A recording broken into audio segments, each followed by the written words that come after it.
Andhra Pradesh cabinet సమావేశం విజయవాడలో జరగనుంది. 8వ తేదీ నుంచి జరిగే అసెంబ్లీ సమావేశాలపై కేబినెట్లో ప్రధానంగా చర్చిస్తారు. రాష్ట్రంలో కరువు పరిస్థితులు, ప్రభుత్వం తీసుకున్న చర్యలపై మంత్రివర్గ భేటీలో చర్చించనున్నారు. అసెంబ్లీ సమావేశాల్లో ఓటుకు నోటుతో పాటు కరువు అంశంపై వైసీపీ ఆందోళన చేసే అవకాశం ఉంది. దాన్ని ఎలా ఎదుర్కోవాలనే అంశంపై కూడా చర్చించే అవకాశం ఉంది.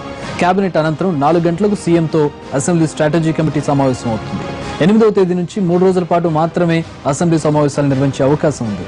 ఈ సెషన్స్ లో జీఎస్టీ బిల్లును ఆమోదించనున్నారు. ఇవి కాకుండా మరో 2 బిల్లులు కూడా సభ ముందుకు రానున్నాయి.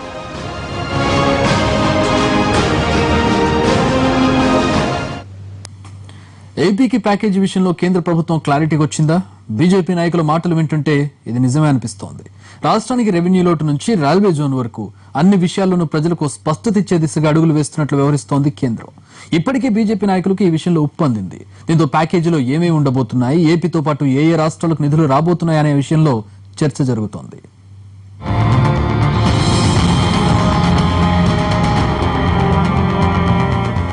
ప్రత్యేక హోదా అనే అంశాన్ని నెమ్మదిగా అటకెక్కించిన కేంద్ర ప్రభుత్వం ఆ మంటలు చల్లార్చే దిశగా ఓ భారీ ఆకర్షణీయమైన ప్యాకేజీ సిద్ధం చేస్తున్నట్టు బీజేపీ నాయకుల మాటలు బట్టి తెలుస్తోంది.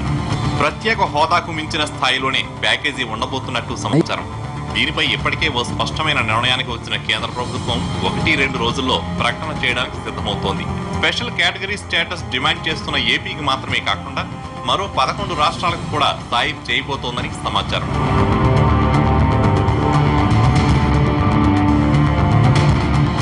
ఏపీకి స్పెషల్ కేటగిరీ స్టేటస్ విషయంలో మాట దాటేస్తున్న బీజేపీ నేతలు స్పెషల్ ప్యాకేజీపై మాత్రం మాట్లాడుతున్నారు. కేంద్ర మాజీ మంత్రి పురంధేశ్వరి ఈ విషయంలో మరింత స్పష్టత ఇచ్చారు. రాష్ట్రానికి స్పెషల్ అసిస్టెంట్స్ అందబోతుందన్నారు. ప్రధానంగా అందరి మనసుల్లో ఈ ప్రత్యేక హోదాకి సంబంధించినటువంటి అంశం చాలా ఆందోళన కలిగిస్తున్నటువంటి విషయం. కేంద్ర ప్రభుత్వం స్పెషల్ అసిస్టెంట్ ఇస్తాము ఈ రాష్ట్రాలకు అని చెప్పి వారు చెప్పడం జరిగింది. 11 రాష్ట్రాలకి ఇవాళ స్పెషల్ అసిస్టెంట్స్ ఇవ్వబోతున్నారు. ఆ స్పెషల్ అసిస్టెంట్స్ ఇచ్చేటువంటి 11 రాష్ట్రాల్లో ఆంధ్ర రాష్ట్రం కూడా ఉన్నది అనేటువంటి విషయాన్ని ఆంధ్ర రాష్ట్ర ప్రజలందరూ కూడా గుర్తించవలసినటువంటి అవసరం చాలా ఉంది. రాష్ట్రానికి ప్రత్యేక ప్యాకేజీలో భాగంగా ఏమివ్వాలి అనే అంశంపై కేంద్రం ఇప్పటికే ఉన్నతాధికారులతో చర్చలు జరిపింది. ప్రత్యేక హోదా ఇస్తే ఏ మేరకు ప్రయోజనాలు చేకూరుతాయి అని ఓ అంచనా వేశారు. దీని ప్రకారం ఏడాదికి సుమారు 3,000 కోట్ల రూపాయల ప్రయోజనం ఉంటుంది. 5 ఏళ్లకు 15 కోట్ల రూపాయలుగా లెక్కపెట్టారు. ప్యాకేజీలో అంతకు మించిన స్థాయిలో నిధులు అందజేయాలని భావిస్తున్నారు. ఇవి కాకుండా పరిశ్రమలను ప్రోత్సహించడానికి ఓ నిధి కూడా ఏర్పాటు చేయాలనే ఆలోచనలో ఉన్నారు.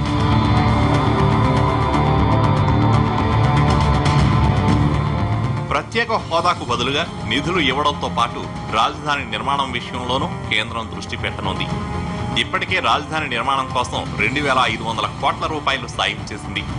అసెంబ్లీ, సచివాలయం, రాజ్భవన్, ఇతరత్ర వసతుల కల్పన కోసం రాష్ట్ర ప్రభుత్వం డిపిఆర్ సమర్పిస్తే అందుకు తగ్గట్టుగా నిధులు ఇచ్చేందుకు సుముఖత వ్యక్తం చేసే ప్రకటన ఉండబోతోంది.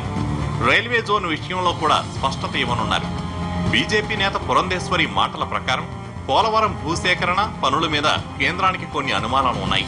అవి రాష్ట్ర ప్రభుత్వం నివృత్తి చేస్తే ఆ మేరకు నిధులు ఇచ్చేందుకు సిద్ధంగా ఉన్నారు. అదేవిధంగా పోలవరానికి సంబంధించి కూడా చూసుకున్నట్లయితే రాష్ట్ర ప్రభుత్వం మేము బిల్లు ఇచ్చాం 2,334 కోట్ల రూపాయల మేరకు మేము బిల్లు ఇచ్చున్నాం, వాటిని రీయింబర్స్ చేయట్లేదని చెప్పడం జరిగింది. మొట్టమొదటిసారి పోలవరం డిజైన్ చేసినప్పుడు పట్టిసీమ లేదు, ఇవాళ అంతర్భాగంగా మీరు ఎట్లా చూపించగలరని చెప్పి ఒక అనుమానాన్ని కేంద్ర ప్రభుత్వం లేవనెత్తడం జరిగింది. అదేవిధంగా రీహాబిలిటేషన్కి సంబంధించి, ల్యాండ్ యాక్విజిషన్కి సంబంధించి వీటి మీద ఉన్నటువంటి అనుమానాలు కనుక నివృత్తి చేసినట్లయితే వెంటనే మేము రీయింబర్స్ చేస్తామని చెప్పి కేంద్ర ప్రభుత్వం చెప్పారు. స్పెషల్ ప్యాకేజీతో పాటు రాజధాని నిర్మాణానికి నిధులు, రెవెన్యూ లోటు పోర్చడానికి, వెనుకబడిన జిల్లాలకు ప్రత్యేక నిధులు, ఇలా అన్ని రకాల స్థాయాన్ని కలిపి ఒకేసారి ప్రకటించడానికి కేంద్ర ప్రభుత్వం ఆలోచన చేస్తోంది. ప్రత్యేక హోదా విషయంలో తాత్సారం చేసే కొద్దీ ప్రభుత్వానికి ఇబ్బందులు తప్పవని గుర్తించిన బీజేపీ నాయకులు స్పెషల్ ప్యాకేజీ విషయంలో దాదాపు ఓ నిర్ణయానికి వచ్చేశారు. మరో 2-3 రోజుల్లో ఈ విషయంపై ఓ ప్రకటన వెలువడే అవకాశం ఉంది.